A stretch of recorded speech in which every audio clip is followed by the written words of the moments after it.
Sigurisht për shkak të situatës dhe ja ku jemi në fakt që do të trajtohet. Absolutisht, dy komisionerët. Si duhet të sillet administrata zgjedhore, pra çfarë parashikon ligji, edhe nëse ndodh ky skenar në datë 31 tetor, dua të di unë.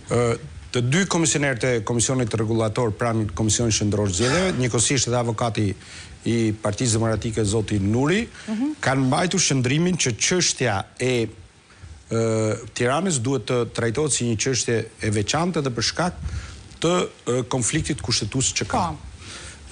Por në shëndrimin e kryetarit të Komisionit të Zgjedhjeve, unë them dhe pajtohem me të për një arsye shumë thjesht, sepse përgatitja e zgjedhjeve është pezulluar. Dhe përgatitja e zgjedhjeve kërkon një afat të mirëfillt ligjor dhe nga data e shpalljes së vendimit, që është data 31 deri me datën 9, është afat shumë i shkurtër për të organizuar zgjedhjet, sepse Komisioni Qendror i Zgjedhjeve sot në këto kushte nuk mund të shpërndaj as bazë materiale, kandidatët nuk kanë të drejtë të fillojnë fushatën elektorale, paktën në përputhje me ligjin, por nga krau tjetër kemi një kryetar bashkie në detyrë deri me datën 31. Kështu cilësohet, ligjërisht kështu cilësohet. Sepse në nenin 115 të kushtetutës është e përcaktuar në mënyrë taksative që në rast se shpallet dhe pezullohet vendimet e të cilët kanë bënë në lidhje me shkeljen e kushtetutës ose vendimi që ndron në fuqi dhe sot kryetari i Bashkisë së Tiranës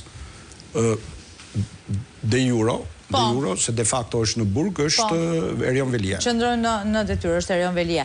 Thënë këtë, nëse ndodh që në 31 tetor rrëzohet kërkesa Erion Velia, se vetëm ajo do ta komplikonte situatën dhe do na bënte ngrinim tëra pikpyetje, se përndryshe pastaj nuk do të kishte diskutim. Do dije që nuk shkojë tani në zgjedhje. Do duhet dilet me një tjetër dekret nga presidenti i Republikës? Absolutisht po.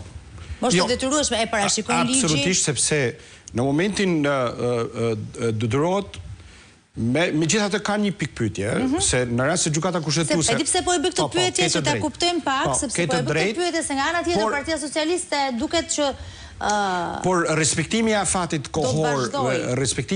kohor sipas ligjit zgjedhor vjet në pikpyetje. Vjet në pikpyetje dhe ta sqarojmë pak për publikun, çfarë do të thotë kjo?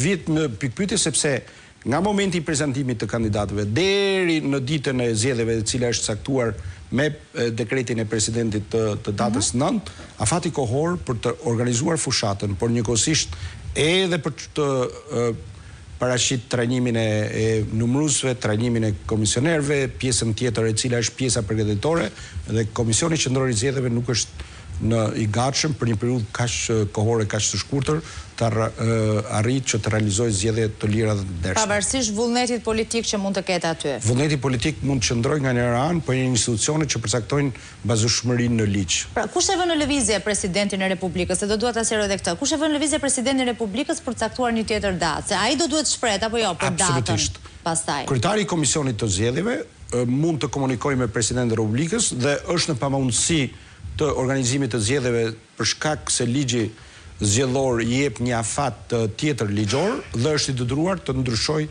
datën e zgjedhjeve. Se unë po fokusohem vetëm te këto element, se këto janë elementet të cilët po diskutohen shumë në këto momente. Po nëse gjykata kushtetuese pranon kërkesën e Erion Velias, çfarë ndodh pastaj?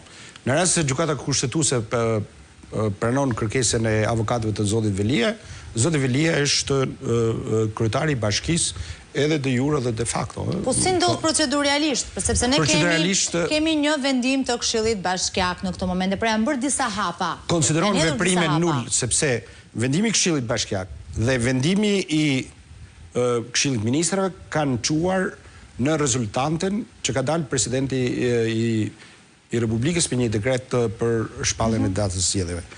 Në rastin konkret kërkohet një ndërhyrje tjetër që Këshilli i Ministrave të